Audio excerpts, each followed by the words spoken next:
Yep, we're on the floor for this one today because I don't really have that big of a space to film or do anything sort of exciting. So you are actually going to watch me on the floor of my office. Now, if you see my feet and you think that's weird, I'm really sorry.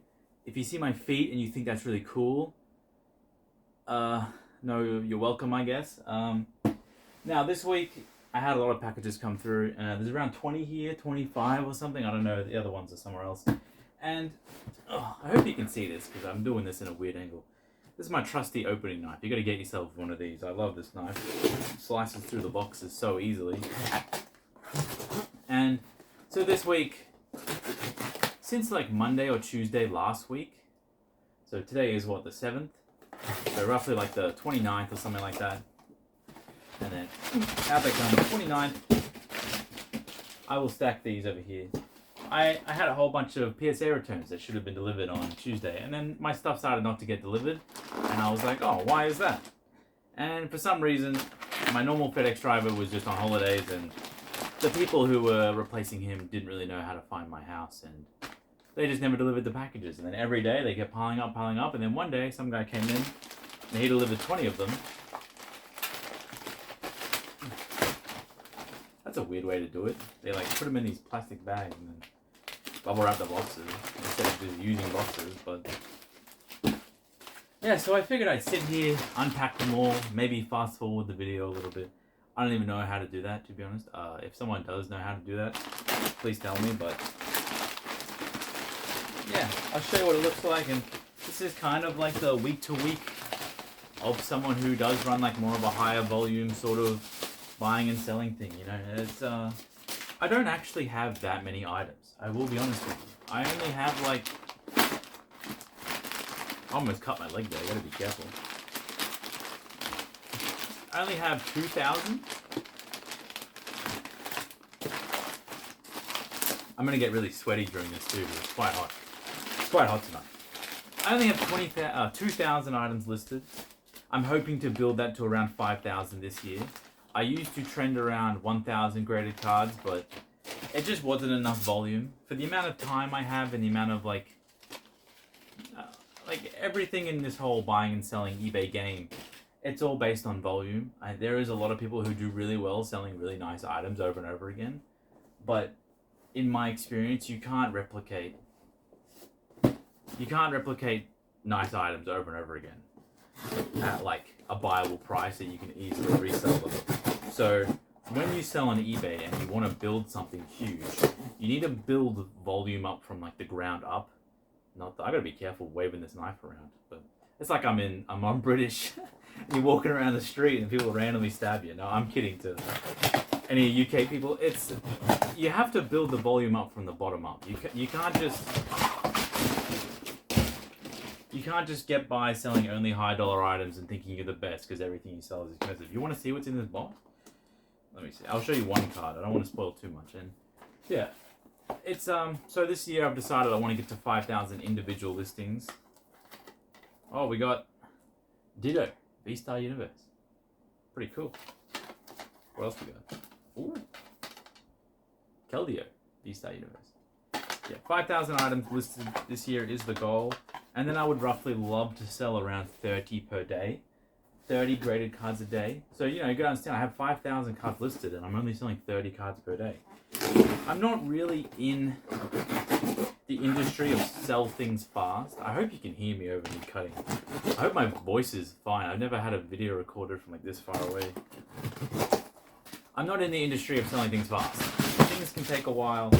I'm in the industry of just buying, selling, grading cards and building an inventory and selling a certain amount a day, listing a certain amount every day, having my schedule that works for me, and doing things the way that work the best for me. I think that's the best you can possibly do. Because I will be making a video soon on scheduling and what I did to schedule and how I've done my schedule over the past few years and how it's changed and how I think like a beginner should do a schedule, intermediate schedule, and then someone who's like me. Obviously, if someone is out there who is like me, who's selling a lot every month, you know, like 1,000 to 2,000 items across multiple eBay stores, I think they would already know what to do. They don't really need to like find me and be like, oh, that's how it is. But yeah, Ugh. So I'll probably be doing more videos based on like how to be a better seller and like my thoughts and things like that, and like top tips for collectors and tips for like online sellers and changes sellers should make to their stores to make them better. And because I really I did not think I would actually enjoy the YouTube videos this much. I really hope you can see my whole my head's not just like out of the shot. I did not think I would actually enjoy the videos this much, and just making them is like, it's like a whatever part. I've already dedicated 1 hour every day to my YouTube, so you know it's not a big deal for me. But I did not think like the community that I built so far, the community that I feel like I've built, because I roughly have around, I think it's like 1,500 subscribers or something like that. And it really feels like there's like a 500 to 600 people that watch the videos every time, and like that's awesome. To me, that's amazing. I mean, I got 500 to 600 people that watch every single thing I do, and they try to learn from me, or they just like to watch it for content, and they just enjoy it. They don't really care anything apart from looking at the cards and looking at videos, and that's great too. But you know, if there is a certain amount of people out there that I am able to help, that would be really good. Let me just check this video to see if it's still recording. Oh, we're still going. It's not too bad. How's that camera angle? Oh, yeah, it's not too bad. Okay. Where was I? Yeah, there is a genuine amount of people that, you know, even if it wasn't 300, 400, 500 views every video, if it was just, you know, 100 or 50 or 10 or 2 or 1, even if it's 0 people, at the end of the day, I'm still documenting my whole year of reselling, my year of buying, and my year of collecting. And that was my ultimate goal when I set out. But now as the things get a little bit bigger, and I get more interaction, and I get more like views and subscribers and whatever, and I even have some channel memberships, which I think is like absolutely mind-boggling. There is actually people out there who are willing to subscribe to me, and I think the membership, I just set it at the lowest amount. It was like $1, whatever, $1 was the membership amount. And I just made that just because YouTube kind of told me to when I did the whole monetary thing. I just was clicking all the boxes, and now there's actually people who did it, and I do not expect anyone to do channel memberships. You know, I personally, it sounds bad, but like the amount, like the answers you'll get from me if you ask me a question, whether it's in the comments or it's on Instagram, or when it's anywhere you interact with me, that's pretty much the main 2 places I am on YouTube and Instagram. I'm going to give you the same amount of advice and my best answer possible that's easiest for you to understand. I'm not going to be like, if you subscribe to my YouTube or if you pay me money on my membership, you'll get better service.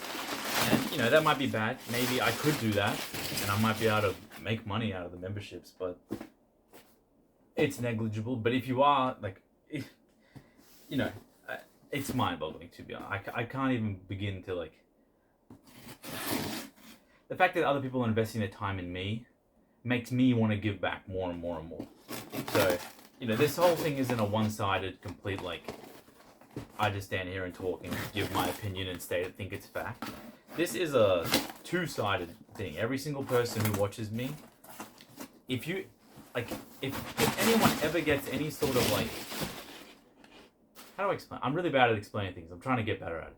If anyone ever goes to me and says, Steve, you said this in this video, and it applied to me here, and it was helpful, thank you. That would really help me. If someone told me,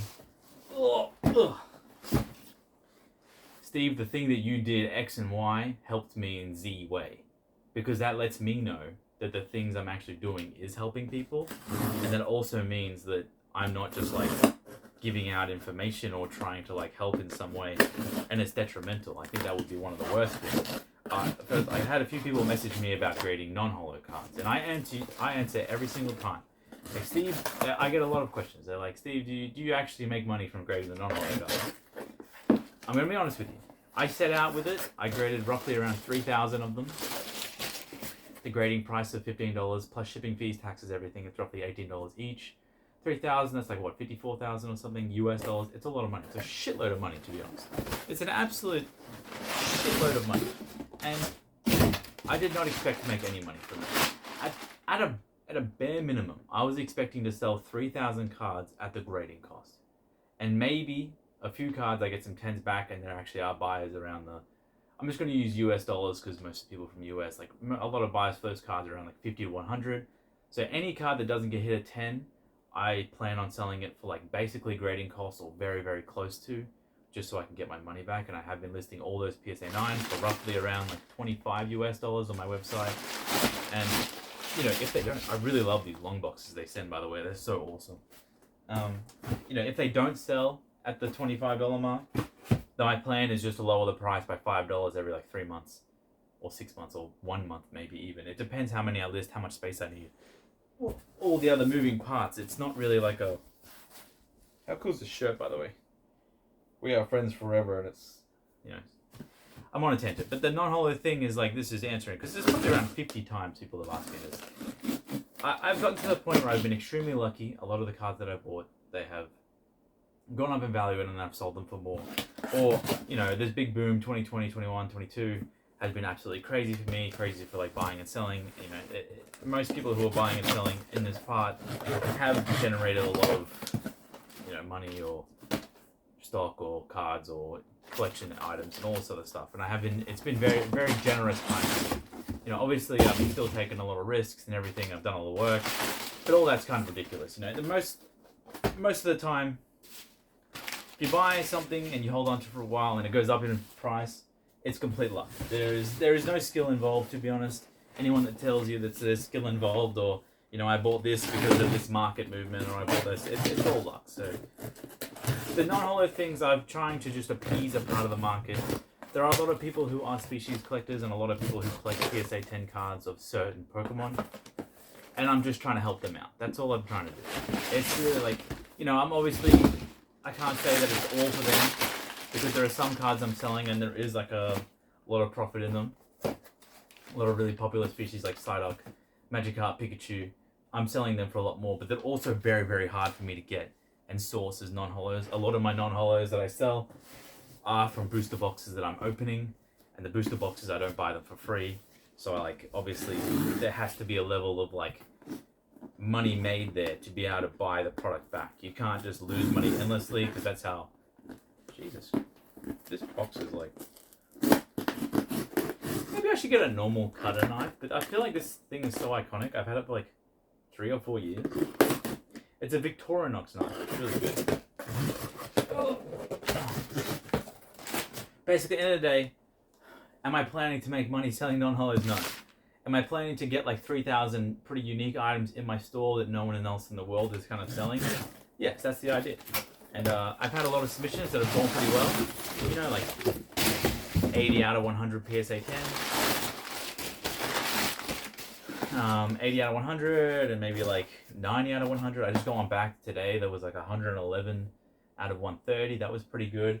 And I could probably make around like 3,000 to 4,000 on each of those submissions, and that's not a bad feeling.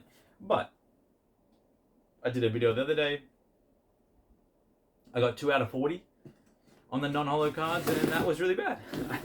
That's basically like a $1,000 loss, and that is I'm trying to show everything and be completely transparent, because I will do another video on this, because someone did ask me this question. I have been thinking about it for a while, but then someone asked me the question and it really sparked my mind. But I'll just tell a little bit about it now and not try to like get all the words out. But someone asked me, Steve, why do you show so much of your business? They sent me like an anonymous email. They didn't even ask me. It was an email from just some random trash generated email. And they're like, why are you giving so much help and questions out and answers, and you're creating competition for yourself and all this other crap? And I was like, I didn't respond to them, because it's just a stupid question to ask someone. I can do whatever I want, but it's like, at the end of the day, I've been buying and selling items since like 2014. The only reason I have a lot of really nice things in my life now since that time, but my life in 2014 was completely trashed. I'm not gonna lie, I was not happy. It sucked. I was in the worst spot I've probably ever been and ever will be. I really hope I never go back to something like that. When I was 19, 20, 21, I was generally pretty unhappy. So, if I can, the only reason why I'm in this current spot I am today, in my opinion, I have a pretty awesome life. I'm relatively successful in the things that I try at. I have a great relationship. I have a house. I have my favorite car. I have almost all the collection items that I've ever dreamed of. You know, to be honest, like, I'm not trying to flex or be like, oh, he's just talking about how good he is, but this is going to tie into the question. The only reason why I'm able to have all these things is because of the people who buy the cards. I have bought the cards also, but I bought them with the intention to sell them to buy more cards. Only because that at the end of that, there has been someone who is willing to buy the card off me for more than I purchased it for, is the only reason I am able to have all of this. I gotta be careful with this thing. But I wouldn't have any of this if it wasn't for that end consumer, the end collector, the end purchaser, the end, even if they're buying whatever their intentions they have, the end person who is buying off me and they have supported me in a financial way. And that is why, that is one of my main reasons for starting this channel and giving out as much help as possible. Because even if the people watching aren't the people who are buying off me, and you can buy off me, you can't buy off me, don't buy off me, you can hate me, I don't really care, whatever you want. At the end of the day, if I create competition for myself that also makes it harder for me to sell and prices go down on items that I'm selling, or competition goes up and there's more availability and people have more to choose from, that's a net positive to the people who have supported me over the past, what is this, 8-9 years? I mean, it would be an absolute cop-out if I could sit here and be like, hide or hold all the information and gatekeep any information I have and all this other crap. It's just, you know, whatever. And I'm not like people like, oh, you're just giving out information because you're quitting or you've made it. I'm not quitting. I'm going to do this for another, maybe 5 years, I guess. 5 years, that's my plan. If it keeps going after 5 years, I'm just going to keep doing it because I find it's incredibly fun.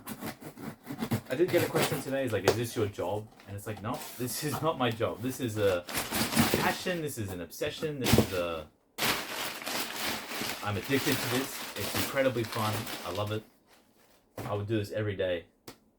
Probably for the rest of my life, honestly. I don't even see myself ever retiring or getting away from like online selling.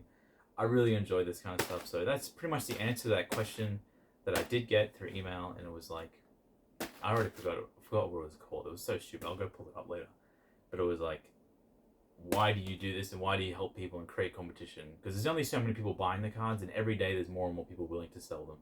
So if the prices go down and people get more options and they get better options and they can get it for cheaper from somewhere or they can get a better deal from someone else, that's the best case scenario for me. If the collector's happy, it's honestly the best situation for absolutely everyone. So that's the answer to that question. Now, I'll stop blabbering on and talking all hours nonsense. There's still a lot of packaging. Let's have a look here. Let me stand up and show it to you what this really looks like. Ugh. So, what do we got here? We got all the boxes from PSA. I don't know how many cards this is. One of these is usually around 20 cards, and these big long ones is probably, I think, around like 40 to 50 in those. So, yeah, there's probably give or take like 800, 900 cards here. I think there's another like 400, 500 outside that I just couldn't be asked bringing in, but that's what the box is like, all open. So, that's the rest of this in my office. Yeah, and not much more to talk in this video. Yet again, if you watched all the way to the end and you really like stuff like this, let me know. I'm always trying my best. I'm always doing my best. Trying to help you guys as much as possible. I want you guys to help me as much as possible as well, because I'm only new to this whole video thing, and any things you can tell me to make my life easier, better, the videos better, anything better, just please let me know. And yeah, overall, stay safe. Have a great Easter. Have a great day. Thanks for watching.